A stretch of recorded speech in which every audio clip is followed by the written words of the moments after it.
ಇವತ್ ಒಳ್ಳೆ ಲಾಭ ಮಾಡ್ಬಿಡೋದೆ. ಹಲೋ ಹಲೋ, ನಿಮ್ ಹೆಂಡತಿ ನನ್ನ ಹತ್ರ ಅವಳೆ.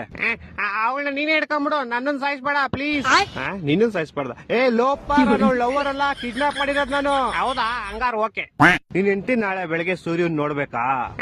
ಹಂಗಾರ 5 ಲಕ್ಷ ಕಳ್ಸಿ. ಹಂಗಾರ ಬೇಡ ಬಿಟ್ರಿ, ಅವಳು ನೈಟ್ ಒಟ್ಟಿಗೆ ಚಂದ್ರನ್ ನೋಡ್ಲಿ. ತಲೆಗಿಲೆ ಕೆಟ್ಟೈತವ ನಿಂಗೆ. ನಿಮ್ ಹೆಂಡತಿ ಸಾವು ಬದುಕಿನ ಮಧ್ಯೆ ಆಟ ಆಡ್ತಾವಳೆ. ಹಾಲ್ ತಗೊಂಬತ್ತೀನಿ ಅಂತ ಹೋಗ್ಬಿಟ್ಟು ಆಟ ಆಡ್ತಾವಳ. ಲೇ ಚಪ್ರಿ, ಕರೆಕ್ಟ್ ಆಗಿ ಕೇಳಿಸ್ಕೋ. ಇವತ್ ನೈಟ್ ಅಷ್ಟಲ್ಲಿ ನಂಗೆ ಕಾಸು ಬರ್ಲಿಲ್ಲ ಅಂದ್ರೆ ನಿಮ್ ಹೆಂಡತಿದ್ ಒಂದ್ ಕಾಲ್ ಕಟ್ ಮಾಡ್ಬಿಡ್ತೀನಿ. ಮತ್ ಇನ್ನೊಂದ್ ಕಾಲು ಅದ್ ನಾಳೆ ಕಟ್ ಮಾಡ್ತೀನಿ. ಎರಡು ಇವತ್ತೇ ಕಟ್ ಮಾಡ್ಬಿಡು. ಲೇ ಲೋಪ, ನನ್ನ ಹೇಳ್ತಾರೆ ನಿಮ್ ಹೆಂಡತಿ ಕಾಲ್ ಕಟ್ ಮಾಡ್ತೀನಿ ಅಂತ. ನಾನೆಲ್ಲಿ ಬೇಡ ಅಂದೆ. ಹೊಟ್ಟೆ ಎಷ್ಟು ಉರ್ತಾವ್ರೋ ಅಪಸ್ಮಾತ್ ನೋಡಿದ್ರೆ ನಾಶ ಮಾಡ್ಬೇಕು. ಲೇ ನಂಗೆ ಯಾಕೋ ಇಷ್ಟು ರೋದನೆ ಕೊಡ್ತೀಯಾ? ಒಂದ್ ಕೆಲ್ಸ ಮಾಡೋ, ಒಂದ್ 2 ಲಕ್ಷ ಹೋಗ್ಬಿಟ್ಟು ನಿಮ್ ಹೆಂಡತಿನ ಕರ್ಕೊಂಡು ಹೋಗ್ಬಿಡೋ. 2 ಲಕ್ಷ ಎಲ್ಲ ತುಂಬಾ ಜಾಸ್ತಿ ಆಯ್ತು, ಆಗಲ್ಲ. ಮತ್ತೆ ಇನ್ ಎಷ್ಟ್ ಕೊಡ್ತೀಯಾ? ಮನೆ ಹತ್ರ ಬಾ, ಪ್ಲಾಸ್ಟಿಕ್ ಸಾಮಾನು ಹಾಲ್ ಕವರ್ ಐತೆ, ತಗೊಂಡೋಗು. ಲೇ ನನ್ ಕಿಡ್ನಾಪರ್ ಕಣೋ, ಪೇಪರ್ ಅವನ್ನೆಲ್ಲ ಬೇವರ್ಸಿ. ಹತ್ರ ಅದೇ ಇರೋದು, ಇವಾಗ ಬೇಕಾದ್ರೆ ತಗೊಂಡೋಗು. ನನ್ನ ಮಕ್ಕಳು 3 ಬಿಟ್ಟು ನಿಂತ್ಬಿಟ್ಟವ್ರಣ್ಣ.